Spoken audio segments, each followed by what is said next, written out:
Welcome to the second episode of MIM Matters podcast, where this time I am your host, Rebecca Bridgen, taking a moment to explore marketing concepts with some of Maritime's finest marketeers. And with me today is the well-known Nick Chubb, founder of Theseus, but also, for those of you that don't know, is one of the board members to the Maritime Initiative. So welcome, Nick. It's great to take a moment with you in your busy schedule. Thank you so much for having me. I'm really excited to be here. Me too. So in today's episode, we're going to explore PR, personal branding, and why maritime brands should build media operations. So I'm going to just start off really just to set the scene. And maritime can be really traditional, as we both know, and it's a very relationship driven sector. How do PR strategies need to adapt compared with other industries? That's a good question. I think there's probably just some basics that cut across every industry, and that is really understanding where your audience hangs out, and by I mean by where the audience hangs out, I mean kind of where do they get their information, where do they like to converse. Is it major conferences, which obviously is a big thing in shipping? Is it places like LinkedIn? Is it places like Reddit, for example, which not for maritime, but in other spaces is a massive area where people will hang out.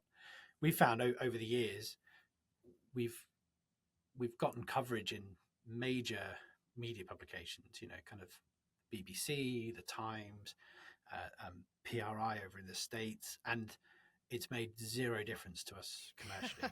Wow. Because I just ship owners just aren't reading that stuff on a day-to-day basis. So Yeah.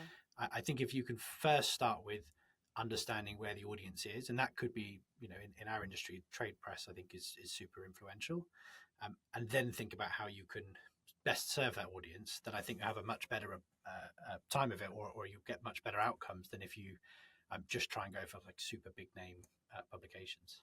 Yeah. Yeah.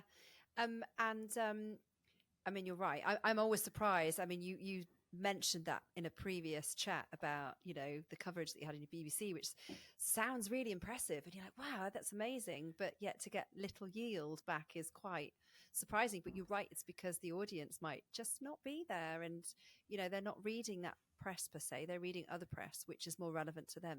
Yeah, totally. It's great to like win points with your mum, because my mum reads BBC News, but none of my customers do on a day-to-day basis. So like it really depends on what you're shooting for. Yeah. Unfortunately, your mum's not paying the business bills. Is she? No, exactly. Sadly not. So many companies still take a very reactive approach to PR, and which is quite traditional. But waiting for news to happen rather than creating it. What lessons have you learned about taking proactive, research-led approach? And a second question in connection to that is, how do you balance hard data and technical content with storytelling that still connects on a human level? Yeah, so I think there's kind of there's a few different things to unpack there. One is you don't always have to make the news. I create the news if you like. I think if you want to take a reactive approach to PR, that's fine, but it means you've got to be willing to react fast. And I think actually when something is happening, there is some kind of trending topic going on in the industry. If you can be first to the punch, that's often as good as being the company that's sort of going out and creating this stuff. And so I think that speed is definitely of the essence if you're trying to kind of newsjack current affairs.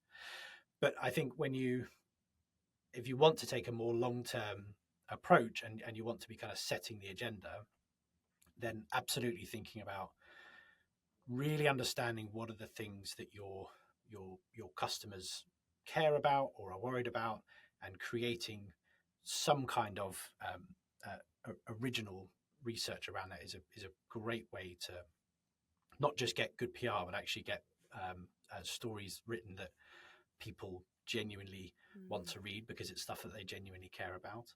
Yeah. And on that question around technical content with storytelling, all of that sort of stuff, I think there's always a story to be told. And I think the stuff that we do that resonates most with people is usually when we lead with some kind of story or a story that kind of demonstrates the reasoning behind the technical content before you then dive into the technical content. That's what can kind of hook people in. No one is ever interested in a 70% of C-suite think this. It's the kind of why behind it. And so we always try and lead with what are the interesting stories, what are the kind of human stories, and then we kind of unpack how all of that's come together from a technical standpoint. So always story first. You can definitely set the agenda if you do original, interesting research. But there's nothing wrong with newsjacking when you're quick.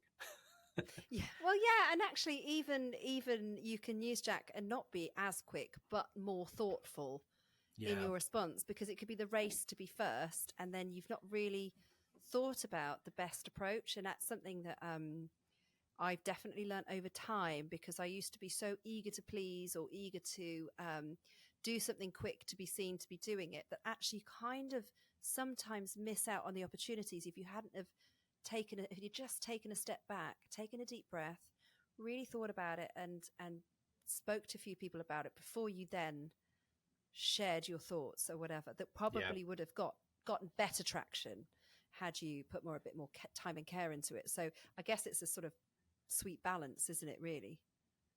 Yeah, and I think probably on that as well is there's an element of staying in your lane, like the things that you really understand a lot about, or you have some kind of edge on just from kind of where your interests lie. I think you can move very quickly on that stuff, because you are yourself something of an expert. The things that are possibly just slightly outside of your lane, that it's definitely worth taking the time to make sure you really understand the problem, or have spoken to some experts and all of that sort of stuff before you're too quick. But I've had stuff that I've literally, in 2 or 3 minutes, I've seen something in the news, in 2 or 3 minutes I've just quickly written a LinkedIn post like ahead of a meeting and just rushed it out the door with typos and the works, and it's gone incredibly viral because it's kind of the moment, and it's within my field of expertise. And I would never, if I sat down and kind of planned that content out, it would just never have happened. I know. And it's so funny, because you can say one thing like we're saying, yes, thoughtful, but at the same time, yes, quick reaction. And it's actually really confusing for marketing people, because both works really well. And I guess what we're probably discussing is you have to really read the situation right to get, and actually some of it's intuitive, isn't it? Yeah. I think that's very true. Very true. And I was going to say to you, you were talking about sort of the reactive content for the PR. You're kind of on the back foot as well, and just constantly being on the back foot is exhausting. But it also is a lot of uncertainty around your marketing. So actually having that agenda, like you were saying, and setting that agenda is you're having a bit more control and a bit more certainty as to what goes out and what people are saying about your brand. I totally get it. And I'd say that's one of the advantages of doing, genuine, thoughtful primary research, where you're going out and speaking to people and kind of trying to unearth where the core of an issue lies. Because once you've identified that, within Thetius, we know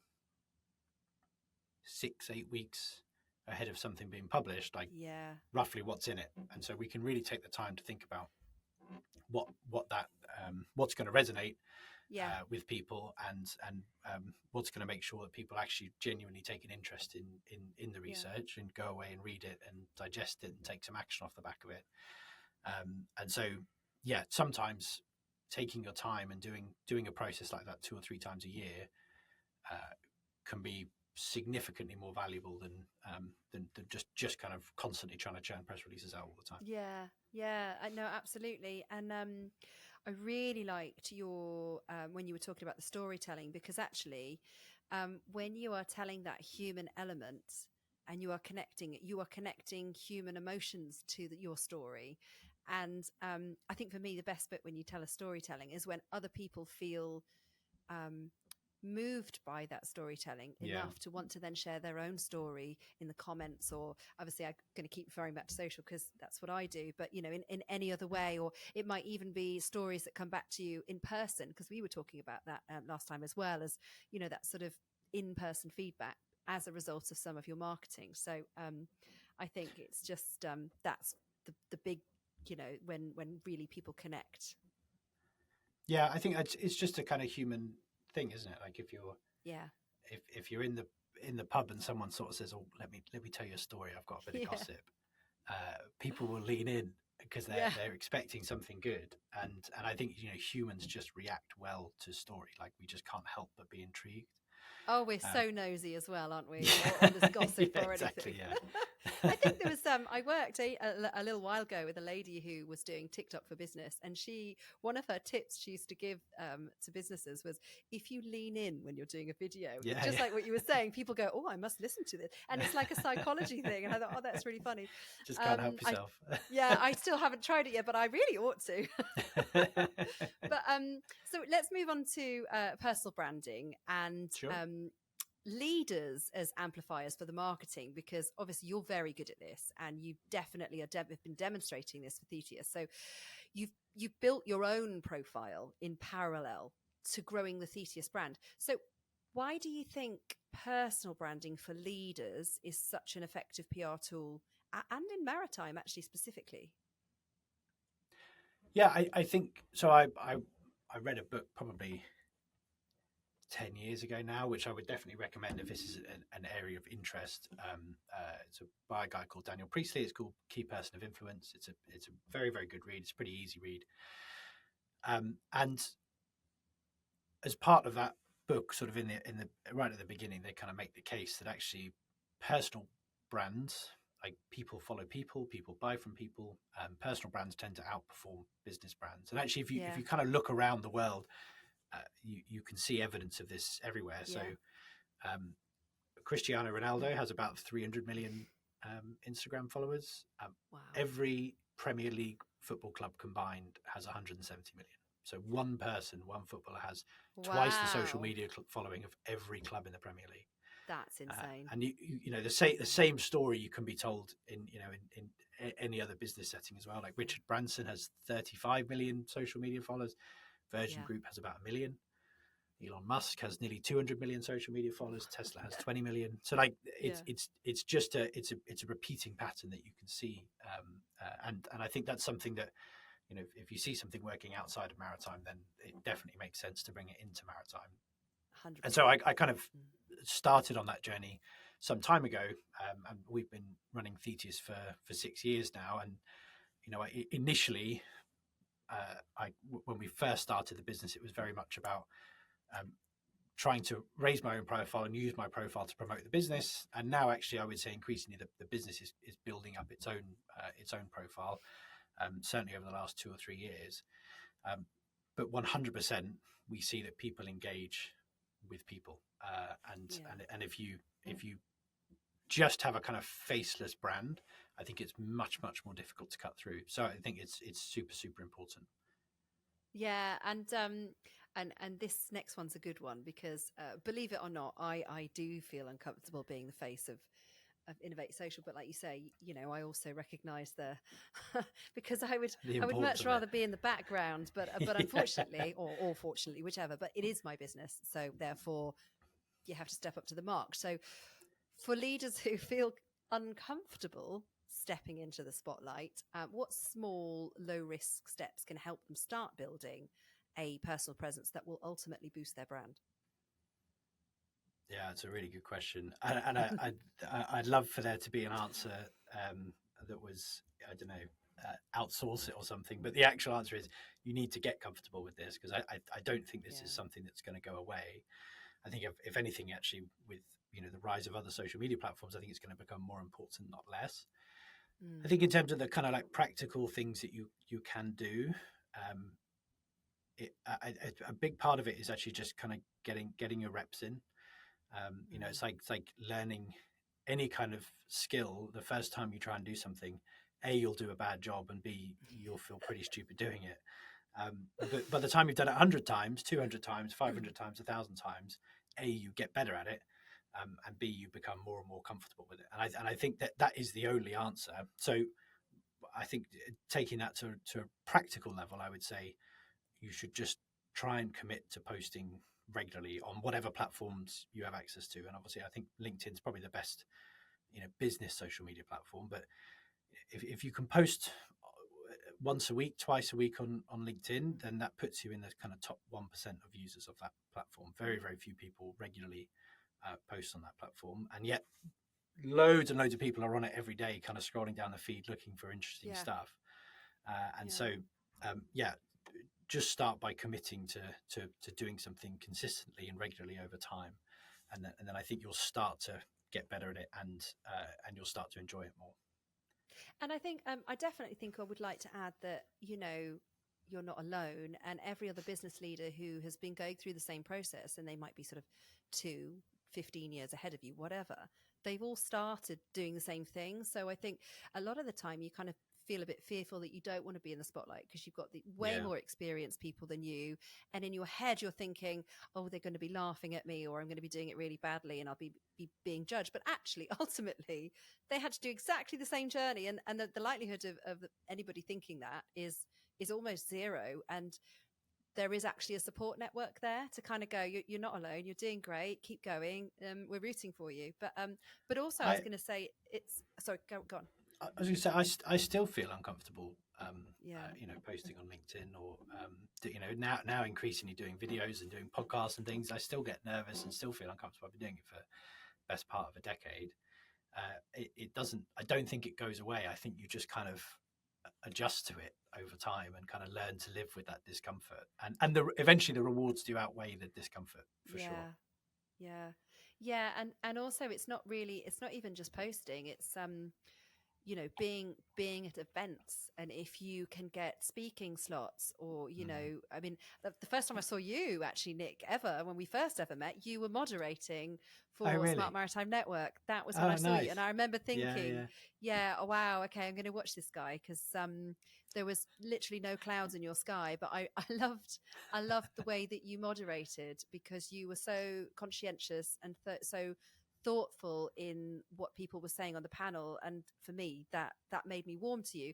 But there's an example of feeling like you've known somebody, or you've gotten to know somebody because they've been at an event. So I think it's not just social media, it's actually being visible physically at events. So you kind of have to take the stage at some point, don't you, if you're really wanting to push your personal brand out there. So there is some research, and I can't remember the source of it, and it's possible that it's just total rubbish, but it's a good thing to kind of have in the back of your mind. And that's that if you want someone to feel comfortable buying from you, as an individual or as an organization, that it takes 7 hours of engagement with your brand and your content. So that could be you as an individual or your organization, 11 interactions with the brand, and exposure across 4 different platforms. Wow. So, physical events, absolutely 100%. But then also social media, also turning up in someone's inbox, also turning up in the trade press. If you ask yourself, if someone's considering working with our organization, do they have somewhere they can go to get 7 hours of engagement? Do you have an archive of, that could be, 7 fairly long blog posts, or it could be 7 hours of video content or podcast content, or it could be a book. It could be, there's so many ways that you could create that time. But once someone, apparently, according to this research, once someone has spent 7 hours engaging with you, had 11 different interactions with the brand, and exposure across those 4 different platforms, they are significantly more likely to purchase from you. And so I kind of think in everything we do is we're kind of thinking about, well, how do we make sure that we hit those 3 things across the brands that we run. No, I love that. And how do you ensure that a leader's personal brand enhances rather than competes with an actual company brand? I think a lot of what people get worried about is they kind of think about people on and I'm not trying to disparage people on Instagram, but they kind of think about kind of influencers on Instagram that are posting photos all the time. They're kind of like, look at me, look at me, look at me, that kind of attitude. And actually, what I think for insightful business content, it's always much more about look at this. And in our instance, or what I tried to do in my instance, is that this is something interesting that Thetius has done, something interesting that Thetius has researched, something valuable that Thetius is kind of offering in the market, and that way it becomes complementary, because obviously you build up that trust and that audience over time, but at the same time you're relying on the organization's brand to kind of back you up with good stuff to be able to share and good insight to be able to share. And so I think of it very much as a I try and use my personal channel as a showcase for all of the great work that goes on within Thetius, and as a way of engaging the kind of ideal customers for Thetius with interesting content that adds value to their day, and that then enhances Thetius as well. So I think but equally you can I think you probably can get that totally wrong and make it far too much about the individual. Yeah. Do you know, I since talking to you, I had well, you have a creative epiphany moment, and I did ask ChatGPT. Sounds dangerous. I know. I did ask ChatGPT if it could create a picture for me, but it got it wrong 3 times, so I just gave up on the idea. But basically, I was like, you know, it's like a party, isn't it? You've got your brand. Your brand is your party, with everybody in there making the party what it is, great or bad or whatever. And then you have your personal brands, which is the individual people in the party. You know, Kevin said this, but you know, Trisha thinks this about, you know, the party, and it's like that, isn't it? I mean, obviously I'm going to link it to a party because that's one of my favorite things, but but it is a bit like that, isn't it? But it all works together, and it's just, you know, getting the mix right, isn't it? Yeah, it's a nice way of thinking about it. And I when you first started down that route, I thought, okay, if the brand's like a party, then possibly you as the kind of individual leader who's trying to push this stuff out, you're kind of like the host of the party, trying to make sure that everyone has a good time. And and you're right, people will tend to remember the party possibly more than the individual. But actually, one other thing that's I think important about that, with you talking about the kind of individuals at the party, is that this isn't just the responsibility of me within Thetius to push the brand, and that's something we're getting better and better at as an organization, is making sure that our analysts, when they produce something interesting, or when they want to go out and share their findings with the world, that we're increasingly encouraging them to do that. So very simple things we've done internally is we have like a monthly impressions competition among the team. So whoever gets the most impressions gets extra leave at the end of the month. That's brilliant. And if they beat me, they get something really, really good. But as yet, no one has. I hope you've actually thought of what you're going to give them. And Yeah. That's brilliant. I threw that one in there, and we hadn't talked about it. It's because obviously, you know, creativity, you can't plan for when that happens. But I'm gonna swing it back from my curveball because Thetius is known for producing research. You've talked about that before, reports and briefings, and this does generate some really unique, interesting foresight and content. But how does building an in-house media capability change the way that a brand is perceived? I think it comes back to that research I was referring to earlier, right? If you give people a reason to spend time in your brand's universe, if you like, and that time is well spent. So that could be that it's very informative and they learn something. It could be that it's very entertaining. And they come away just feeling happier. If you make their time spent with you worthwhile, then I think that makes them far more likely to to transact with you down the line. Ultimately, and I think that's ultimately what this stuff kind of has to come down to: is there a genuine business reason to do this? And I think if you're producing content that is unique and tries to serve the audience that that is the kind of ideal customer for you, then I think it's and you're consistent with that, then it the ROI on that. I don't know whether we're going down a route that maybe the ROI might not be great, but assuming that like the business economics are good, right, for your organization, the ROI on producing content over a long period of time consistently that is valuable to the audience is enormous. And that, yeah, absolutely. And you also shared recently that actually there's massive advantages in owning your own channels. So yes, owning your own content, but actually owning your own channels with which to put that out. But actually, just for clarity, for all the marketing professionals that might be listening, which channels do you actually own? And and what are the benefits to owning your own channels? Yeah, I mean, in my view, there's only one, and that is, opted in email, like first party data email, where someone has consented to receive those emails from you, and also that person or those individuals have remain engaged with the content that you're sending. Yeah. Social media is a wonderful tool for building audience and getting in front of people. Sorry, but it's rented. You don't own the LinkedIn feed. The LinkedIn algorithm can change tomorrow, and you could be wiped off the face of the earth. SEO is exactly the same. You've got no control over the Google algorithm. You kind of know roughly what the things you can do to improve your search ranking, but again, the algorithm changes and you could be wiped off the face of search. And actually, search, which is something I never thought I would see, but search has declined so much in the last 12 to 18 months because of the likes of ChatGPT and Claude and I was these going to sorts say, of tools, just producing the answers instead of having to go and click through. So again, it's a rented channel. Like you can hijack it for a short period of time, but it's never yours. And so, yeah, building an email audience, I think, is absolutely crucial if you want to de-risk your marketing operation.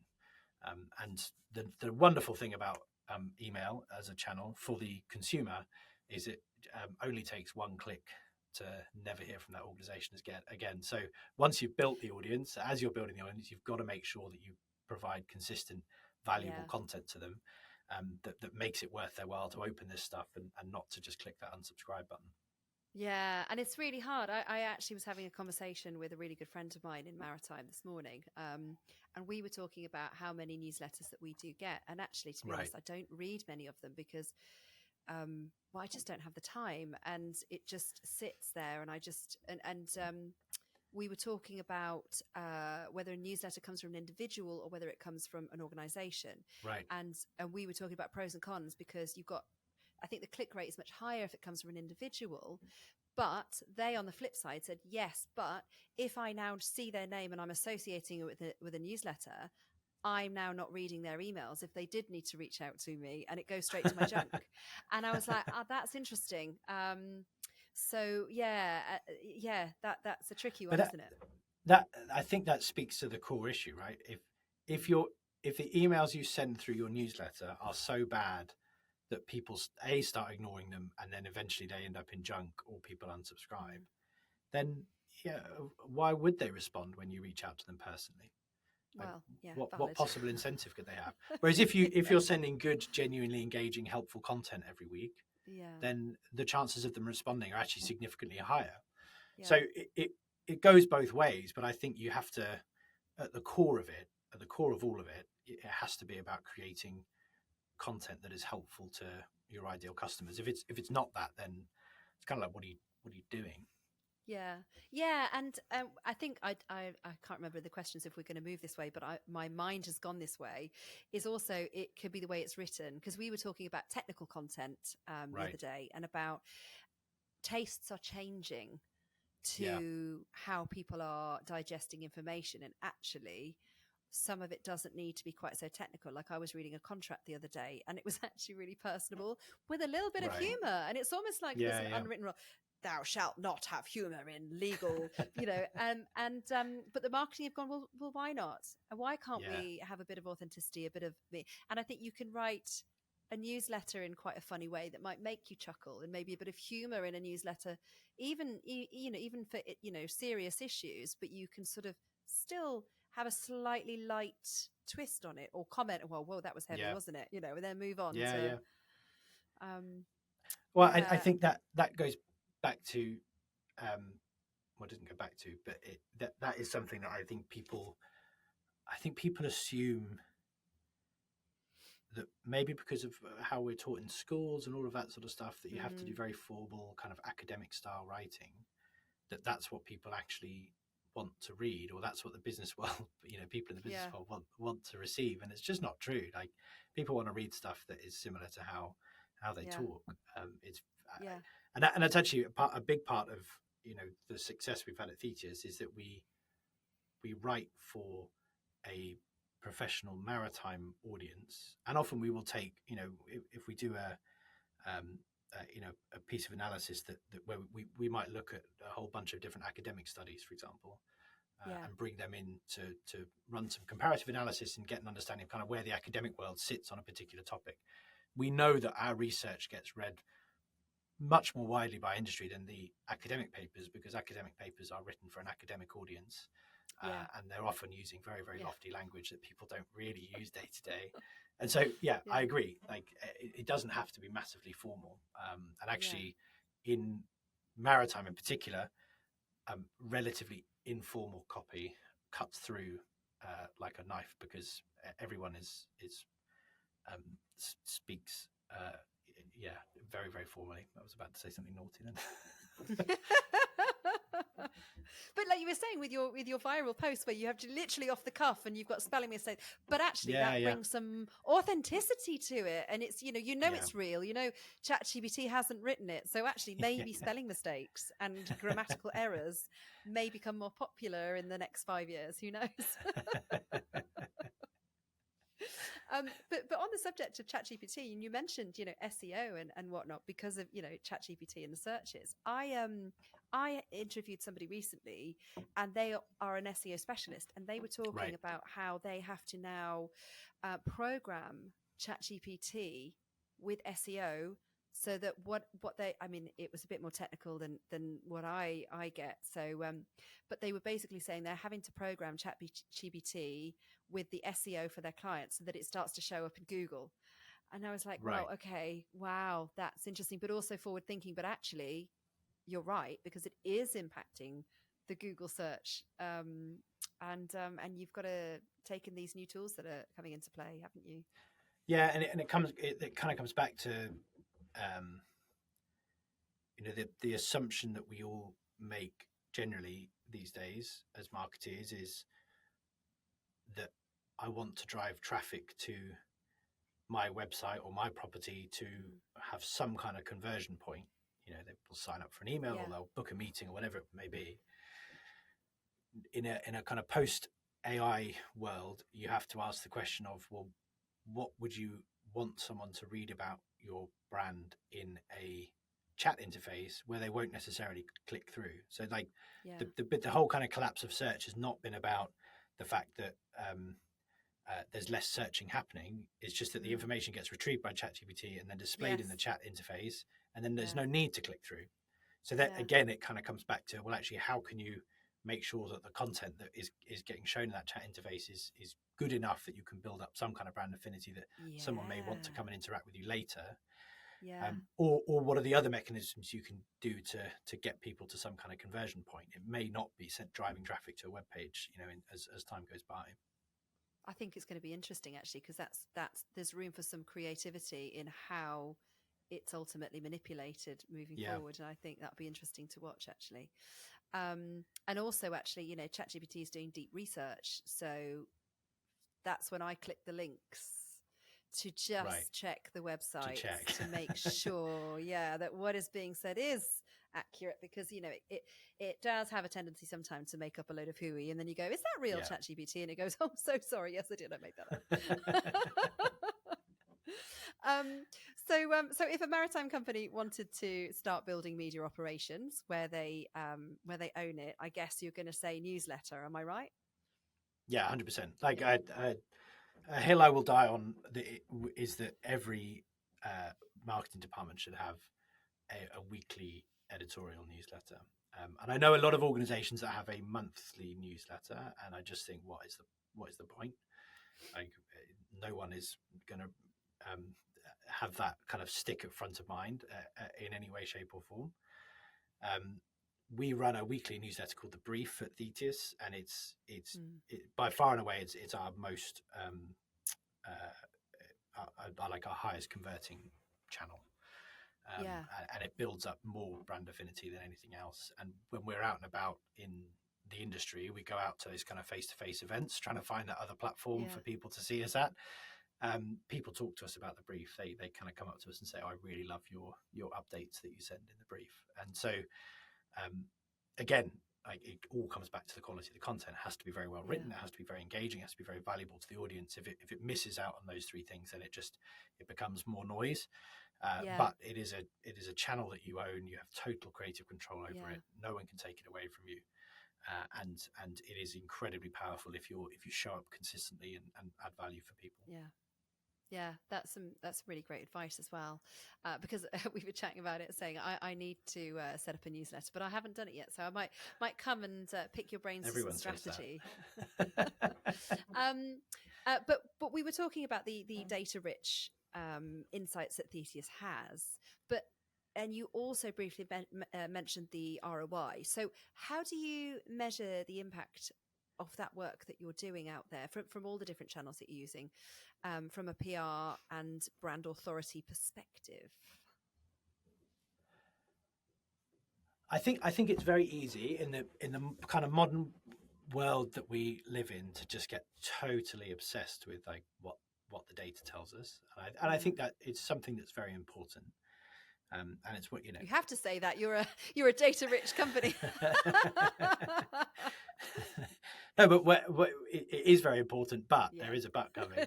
And the but is that there has to be some sense of, like, some gut sense of what you think is going to be helpful or valuable, and that stuff becomes really, really difficult to measure. But I think it's also really important. Like, sometimes it's very difficult. You talk about going to events.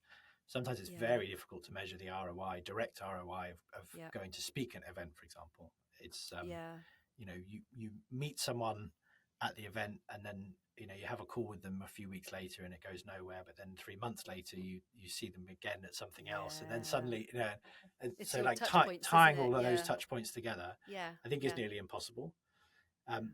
That said, I think there are, you should be looking for some kind of signal on, if you're doing any kind of either publishing research or anything like that, or going after PR channels, like, they should move the needle in some way, and you should be able to measure at least some of the value. But I think you just can't necessarily, unless you've got a really, really well-oiled marketing machine, which the vast majority of organizations in maritime don't. You just have to be aware that it's almost impossible to be able to capture all of that value that gets generated by this sort of stuff. And it's like I mentioned to you as well, like I will see content. It might be an email, it might be a WhatsApp, it might be a post or whatever, and I will often screenshot things that are relevant and send them to other people, and I will say, "Oh, just check this out, or check this post out," or because I think actually what's relevant, what's in it is really relevant and to you. So you have all of that. It's called dark analytics, isn't it? I think. Okay. But it's all the stuff that you can't track, or that when people are coming up to you and saying, "Oh, I've been seeing you loads on LinkedIn," or I loved you when you did the SMN network, when you were a moderator. You didn't have that as data to track, but that sentiment was there that you were unaware of. So it is really hard. I mean, believe me, I try and justify the business, the event expenses of going to events to my to the other director, and where's the return on investment here? Like, well, you might see it in 2 years' time. A lot of wine on the receipts here. Yeah, so I totally get it. It's really hard. It's really hard for marketing companies everywhere, really, to especially when you've got a CFO breathing down your neck. I would say that you should be able to cover your your bases, right? As in, you should be able to measure enough of a direct ROI to be able to say, you know, we put resource into this here, and it came up with these tangible financial outcomes. And I think if you don't have that kind of measurement set up, then you know that's real table stakes, I think, in today's environment. But I think there's so much else that sits on top. That is just very nebulous. It's very, very difficult to get a real grip on. And I think you can become too obsessed with that, that, you know, the kind of put a pound in here, how much do we get out, to the point that you end up missing bigger opportunities. Yeah, absolutely. And in the theme of return on investment, so if you did have somebody who really wanted to see that, what probably would be the quickest win that you've seen from content or media initiative that's improved a brand credibility? It's a good question. I think like a genuine quick win would probably be an op-ed going into the trade press. And to clarify, that's opinion editorial. Exactly. So an opinion piece, and actually that's really important, right? The opinion bit is probably the most important of that. You do have to have an opinion, and you do have to say something that possibly people won't necessarily agree with you on. Otherwise, what's the point in running it? But in terms of, you know, I think creating content consistently is the biggest win you can have, but it takes a long time, like years, to build up. Whereas I know, because we recently acquired a publisher, it's very, very difficult to find good opinion pieces from well-informed people that have a genuinely interesting and unique take. And I also know, because I've written a lot of op-eds in various bits of the trade press over the years. The return on that can be kind of almost instant. You know, when something like that goes out, you're effectively, you know, getting to hijack the credibility in the audience of that publication. And you're also getting to demonstrate your own expertise as an individual.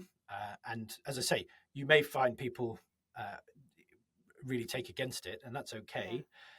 You may also find that, you know, your kind of ideal customers really get behind you and think that you're talking sense, and that just takes you so much closer to a buying decision. I think that's also genuinely very, very helpful. So I think that's probably the genuinely the quickest win if you're trying to find a quick win. But in the long term, I don't think it beats consistent, helpful content on your own channels. And I'd love to add from the social media side of things. So, you know, you better have your debate skills in hand, because if you put that op-ed piece out on social media, you need to be prepared to defend your position in that really professional and interesting capacity, because of course social media is not a one-way piece, it's two-way. And but that itself will make that post go up and up and up and up and up. So the more people that are commenting on it and you're responding to those comments, you know, the more the algorithm will go, whoa, this is great, I'll make sure this stays at the top of the feed. So and it's on that, there's nothing, you know, there's nothing wrong within reason. There's nothing wrong with courting a little bit of controversy as well. Like, and that genuinely, I think that comes back to the opinion bit. Like, you know, if it's just going to be a general truth that everyone can get on board with, then it's just going to be dull and no one's going to engage with it. So you know, it should be, if you know 50% of people you say it to don't disagree in some way, then you're probably off the mark. And it's funny actually, because I think a lot of people do probably steer away from that. It's probably why journalists have got, you know, they're quite sort of hard-skinned, because they have to be really to write really well and those sorts of pieces. But I was having a conversation with somebody this morning, and they were always really fearful of the retort that's going to come back to them. And actually, I think that's a very shared opinion. Is I don't want to put something out there that's going to make people upset or say something that's, you know, people are going to shout me down for, kind of thing. But you said something a couple of days ago when we were chatting, and I absolutely loved it, because it was going to be a brilliant quote for you. And it was something about if you don't get the chance to look stupid, do you want to finish it off? You'll never get a chance. I think it was something about the speed of your career. Like, if we're giving advice to an individual level rather than kind of general marketing advice, the speed of your career is almost directly tied to your willingness to look stupid. So like most people, as you point out, most people so scared of looking stupid they just never get the chance to look intelligent. And I think it's such if you can get over that fear, it's such a massive unlock for people, that it makes a massive difference. And it's so true. It's so true. And like I said to you, my father used to say, you could be a fool for 5 minutes when you ask the question when you don't understand something, or if you don't ask that question, you'll be a fool for the rest of your life. So 100%. I like that. And for our analysts, we spend our life like asking stupid questions. Like that is mainly the job of an analyst, and often it's just questions that people just aren't willing to ask. Yeah. Because for whatever reason, fear, embarrassment, or they think it's too simple to ask, or, and it should already have been answered when it hasn't. 100%. Yeah, and if you're thinking it, then someone else is too. 100%. Absolutely, I absolutely agree with that one. That's definitely one of me. But so for smaller teams with limited resources, how can they play in the same space without a dedicated research department? Yeah, I mean, it would be stupid of me not to say hire Thetius to do research if you don't have a dedicated research department. But putting the sales pitch to one side, I think you can do a lot by going out and asking those stupid questions to people who are the ideal customers you're trying to serve. There's almost always, among a group of customers that you're trying to market to, there is almost always some kind of shared struggle that doesn't get talked about in the round. And going out and having those conversations, if you can book in, if you're a team of one and you can book in 10 to 15 conversations with people who are your ideal customer, you're going to learn just so much about how they think and how they function, and how they might think about working with you. But B, you're also going to learn what are the kind of really deep things that keep them up at night, that are going to speak to them very directly. And you said earlier about connecting to people on an emotional level. It's that kind of stuff that makes people really react emotionally, good or bad. And so going out and asking the questions, getting in front of people, and asking the questions, and then turning that into content that serves those people, and possibly if you're able to have the 15 conversations with people that aren't willing to or able to have that conversation with each other, you might find that you'll be able to unearth things that would be enlightening to everyone in that kind of audience. And so I don't think we often get so caught up in quality of production and making sure things look really nice and things are really well designed and all of that sort of stuff. And I think that's important, but it's nothing like as important as kind of getting in front of people and unearthing that original insight and then sharing that with the wider audience. You'll find quality of production matters much less than the actual end quality of the content. Yeah, no, I agree with that. I definitely agree with that. But we've kind of dallied around the future. And it would be really remiss of us not to look at the future. What trends do you see shaping the way maritime, and bearing in mind maritime's a little bit delayed as well behind other industries, and it can be in marketing as well. What trends do you see shaping the way maritime brands might approach PR and media over the next 5 years? Good question. You've unearthed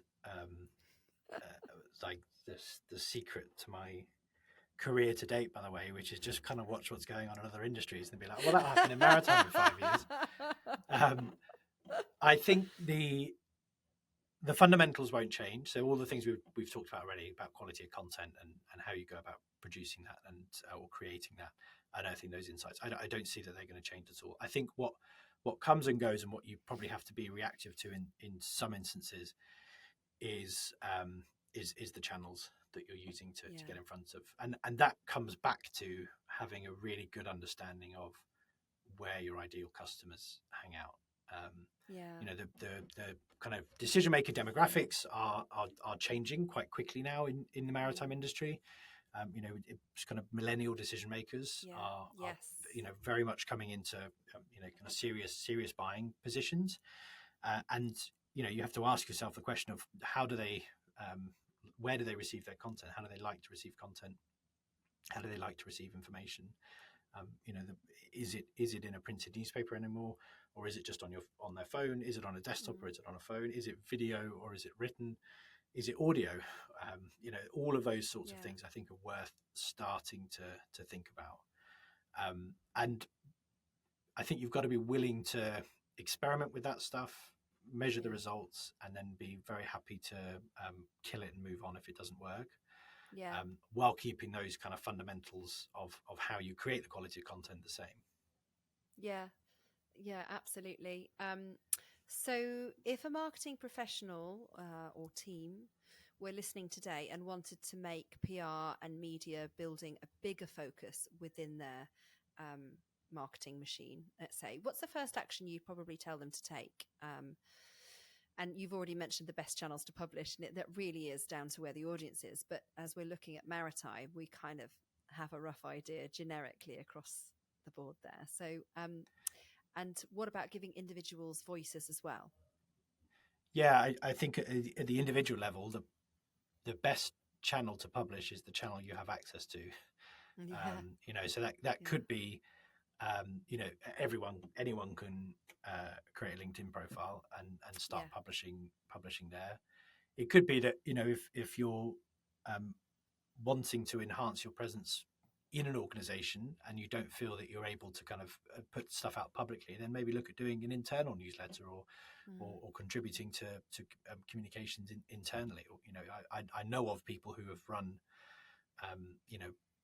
graduates who are in their early 20s who've gone into a large organization and decided they wanted to write an internal newsletter, and within weeks been sat in front of the CEO of a 4,000 or 5,000 person company because of their willingness to just kind of take that action. So I think publish regularly, publish consistently, and look for valuable content, and publish it on channels you have access to start with. For a marketing team, then I think it does. You've got a lot more flexibility, but you've also got the kind of consideration of how you want your organization to be perceived. And something I really struggle with and kind of struggle to come up with an answer for is, shipping companies and the maritime industry generally likes to be seen as this kind of very serious, very sensible industry, and then a lot of particularly younger content consumers do not like serious professional content, and so you've kind of got this weird sort of dichotomy between those two things. And I honestly, I don't know the answer to that, but I think that's less important than publishing consistently. It's not an excuse to not do anything, is it?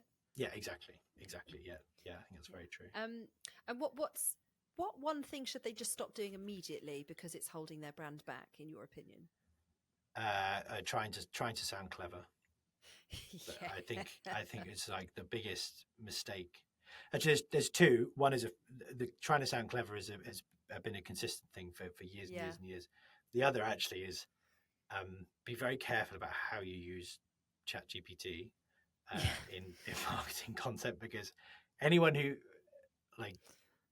writes a lot can just spot it straight away when it's been used badly. I use AI all the time, and I've used it badly on various occasions over the last few years. My God, can you tell when it's been used badly? But it coming back to that first point, because I think it's a really important one.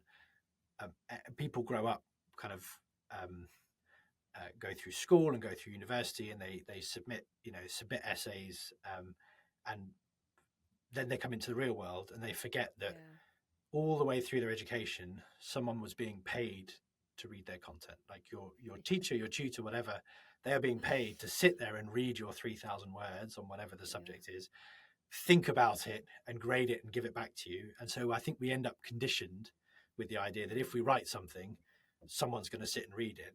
And now you come into the real world and all of a sudden everyone has to pay to read your content. And by that, I mean, they have to pay in time and mental capacity, and it's effort to read, 500 words, 1,000 words, 3,000 words.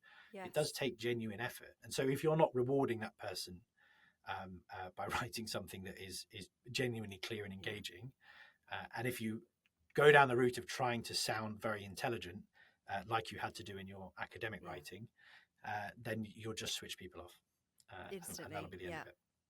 And also you've got the people, especially in maritime, it's a global industry, right? So you've got loads of people Yeah. who English is not their first language. So Yeah. you have to always consider that. And obviously, we're talking about other languages, and it might be a Spanish press or whatever. But the people reading it who it's not their first language. So sort of keep it simple. I'm very much a fan of the keep it simple, stupid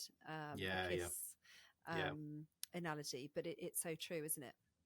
Yeah, 100%. Like we compete often with big consulting houses and all that sort of stuff, and I just can't stand the kind of consultant language. And I think I don't know. I don't know what drives people to do it. I assume it's some level of insecurity, but I just think by calling a spade, you'll be received much better.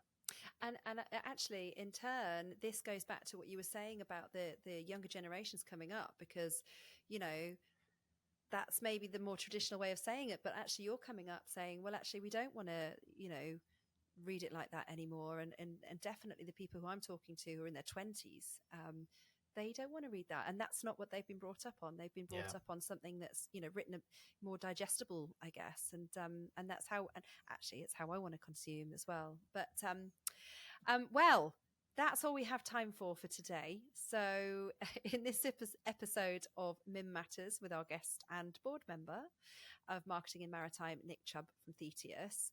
Thanks so much, Nick. And you're going to be at the Marketing in Maritime event at London Shipping Week. Hopefully this episode will release prior to that, but it's going to be a good event, isn't it? I'm really looking forward to it. I'm moderating a panel, funnily enough. Are you? Well, that's fantastic. On like how to pull a marketing team together. Like, who should you have on the team? Should you have employed people? Should you have freelancers? When should you go out and get freelancers? When should you try and keep competencies in house? All of that sort of stuff. So I think it'd be a really interesting discussion. It's on the Wednesday of London International Shipping Week. And I'm pretty sure it's listed on the events page of Shipping Week. It absolutely if that sounds interesting. But numbers are going according to Andy Ford. He was telling me. Oh, really? So if you do want to get in, there's only a few seats left. So I would recommend checking it, and then it's standing room only, I think, after that. So it's going to be a really hot one. Awesome. And rightly so, I think. Yeah, quite right. Right. Well, that's it from me, Rebecca Bridgen, as your host for this episode podcast. Until next time, goodbye, Nick. Bye, Rebecca.